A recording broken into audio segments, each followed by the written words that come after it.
Hello, everybody. This is Gynocentric Awakening. I haven't made a video in over a month. This is going to be partially an update video, but partially also a sort of a discussion, more just some questions.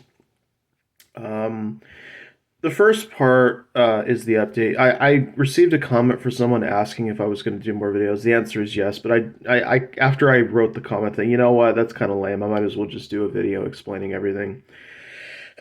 So the long and short of it is, as far as updates are concerned, I finished suggesting via email to all the books in the sorry, to all the libraries. You see how my brain's working? To all the libraries in the United States. Now I have to do calls to the libraries that don't have emails. That's going to take a while. I purported my resort, I reported my results to the two Gynerkey groups. I am currently dealing with Europe right now. I'm just going to count this real quick. I didn't have it on hand, but 1, 2, 3, 4, 5, 6, 7, 8, 9, 10. I've gotten through about 11 European nations so far. Now, that might seem like a big deal, but actually, after Germany, I felt exhausted because there were not only so many libraries in Germany, but I didn't think to factor in population. So when I actually looked into that, I realized that I'd picked the third most populous country in Europe as a starting point for my library suggestions. And it turned out that, I mean, just a bit of good news that a library in Germany decided to order both of her books. So it wasn't all bad. No, there were good things going on and happening there. There's also good stuff going on. I didn't mention it at the time when I wrote it down, but there were people in their libraries in Kansas that bought them. I think there was a library either in Florida or Alabama. So the good news is that there's still plenty of places left to suggest to, and there's still plenty of places to introduce the lexicon of Gynerkey too. And that'll keep me busy for a while, and I'd rather stay busy than not because my life is basically a hellhole of epic proportions. And it's because I made some very critical mistakes when I was younger. If I had any advice for somebody who's turning 18 and looking into college, I'd say, you know what? If you can balance college and work, do it. But if you can't, develop your career first and then figure out what you want to do later. Because not having a job gets so much worse the older you get. If you get sick, if something fucked up happens to you, you're getting no sympathy or empathy from employers, from the business world. They're just about your qualifications. And if you don't stack up against the competition, you're last of the line. That's just the way it is. I mean, it does feel it's not just a sense of humiliation, and I don't mean that some people assume I'm talking about that within a certain context, that is satisfying. There's nothing satisfying about it. I mean it in just the plain simple one. I understand that some people in the audience might be, oh, are you referring to that? I'm like, no, no. I mean, being an almost 33-year-old man, I'm going to be 33 near the end of the month, and not having a job is a huge blow, especially since I want to help my family. I want to get my life going. And there isn't a day that goes by that, I don't wonder, if a few family members of mine had a heart attack, I'd be on the streets. I wouldn't have anywhere else to go. So, I mean, that weighs heavily on me. That's something that is always eating inside. And so it really does help to focus on something else and to try to positively um, work towards some kind of achievable goal. This has been a good thing for me in my life. It's been helping me, and I hope it's been helping the community. I know that not everybody probably feels that way. I still get the occasional, like, it's weird, like every once in a while I'll get this David Koresh comparison. I'm not going to lie and say it doesn't bother me. It really does. And so they know how to get under my skin, obviously. Like, although these days it's not like they don't do direct attacks anymore. They come at me sideways. It's like, you know who I'm talking about. I'm like, do I? Yeah, it's like, yeah, there's so many other gynerkists in the community that get compared to David Koresh. I mean, yeah, it's obviously me they're referring to. Um, so I blocked that person, obviously, but it really like got me to thinking about. It got me to thinking that when it comes to this community, you're either going to be loved or hated. Like I don't, I, or and that's the. I mean, when people talk about you, it's like, whoa, there's a lot of intense feelings here. Um, I would not, and I just find it strange that, and I know this is going to sound maybe a bit of an off-putting comment, but it's something that continuously sticks out to me. And this is more of an emotional response than a logical response. But it just seems like the people who hate me the most are also the least productive individuals in the community. Like the ones who genuinely hate my guts are almost never producing their own content. So that one guy who did the whole like you're David Koresh, although you're not gonna say your name directly because didn't want to do a direct call out, just decided I'm gonna come at you sideways and try to. It's like what, dude? Just say it. Somebody already said it, so why not just say it again? Who's gonna give a shit? I don't think anybody real. At the end of the day, people are gonna say what they're gonna say, but it's always the people who contribute the least. Like the people who are contributing in the most in the community, other than myself by way of comments or personal activism or whatever, they're not talking shit to people. They're not talking shit about people. They're not saying things about people. And part of what I tell myself to not get so mad about this stuff is I remind myself of this basic fact that many times the reason why other people try to hack and cut productive individuals down is because deep inside they're insecure. They're they see somebody being productive, they see somebody contributing, and that makes them feel bad, and so they got to tear it down in order to make themselves feel good. And that's really all they accomplish. Like pretty much every other person I've ever run into in the community who doesn't say negative things, they're doing stuff. They're like their output is really good. They have great content. They have great messages. They have relevant things to say as it pertains to this community, relevant topics. They put effort into what they're doing. But almost every time, it happens with almost without incident, not without incident, but like you can pretty much predict that the next person who's going to bring up the David Koresh thing or who's going to attack another member of the community is going to do this much work towards actually helping the community. That person who I hadn't seen a comment from them in forever. It's like, how many months has it been?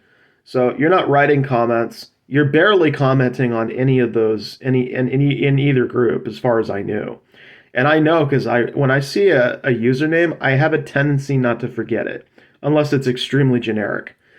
Uh, yeah, like other people's names, and it's always the same shit. It's like, okay, so you weren't there for them. Like, it's the weirdest thing too, because like this is how the community should be, and this is gonna do this. Like, so you're gonna go on this weird little tirade about how communities ought to be or not ought to be. You're gonna tell people what they should do or what they shouldn't do, but you yourself are not going to be a productive member of the community. Well, why the fuck should anybody take you seriously if you're not putting in the legwork to help the fucking community?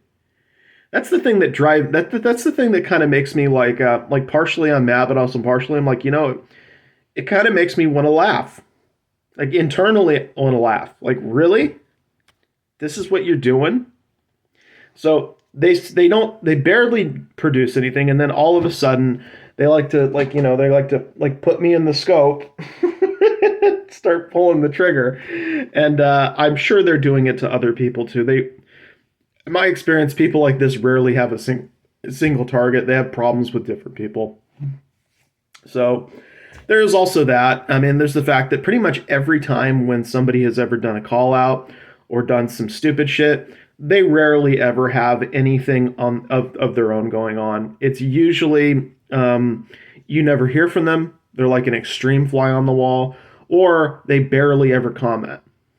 But then they want to start to attack people who put in a lot of the work, which I can promise you I've done. It's not just the videos. I've been spending most of my time doing library suggestions because I am attempting to reach certain specific goals.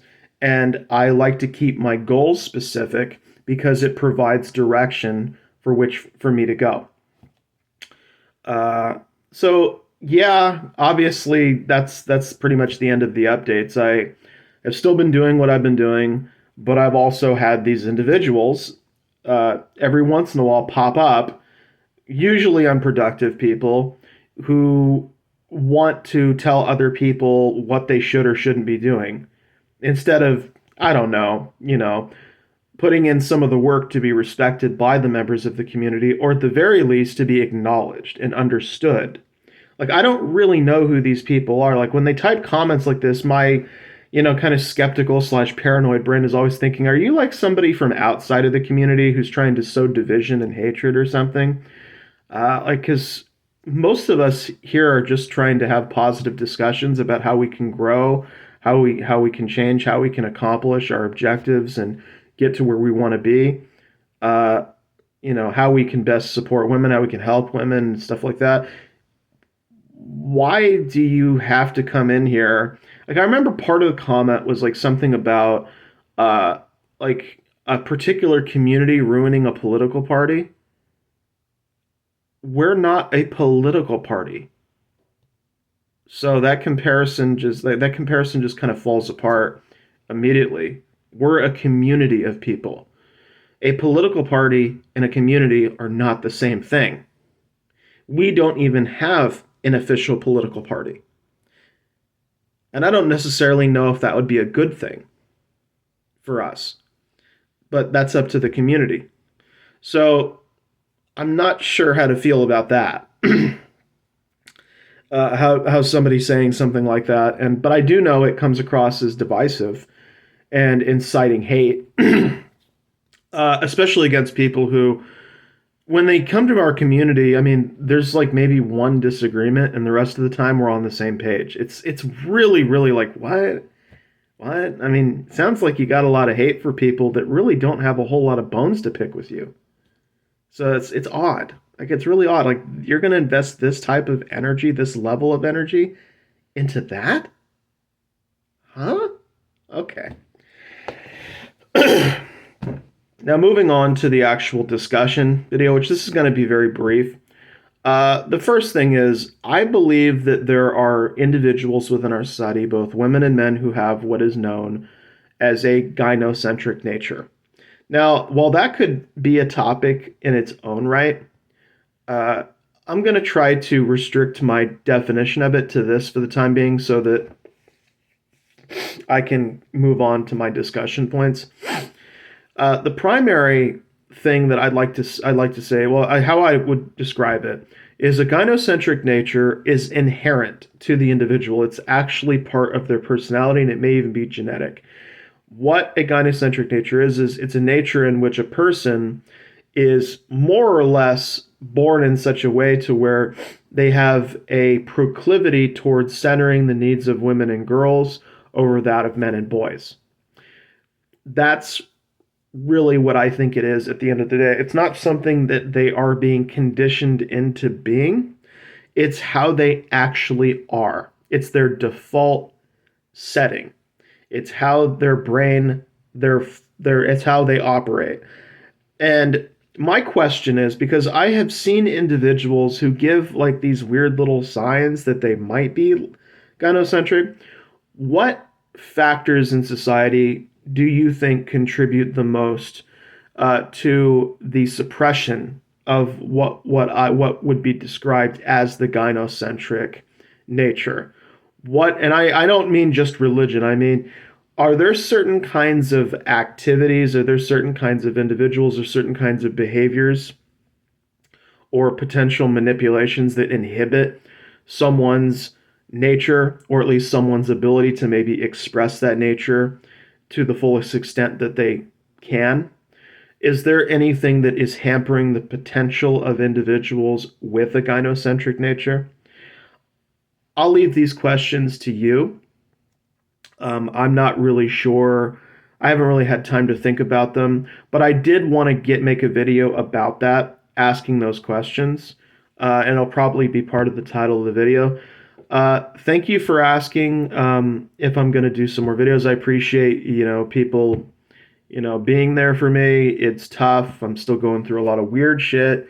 Um, so thanks for that. Thanks to the community for being there.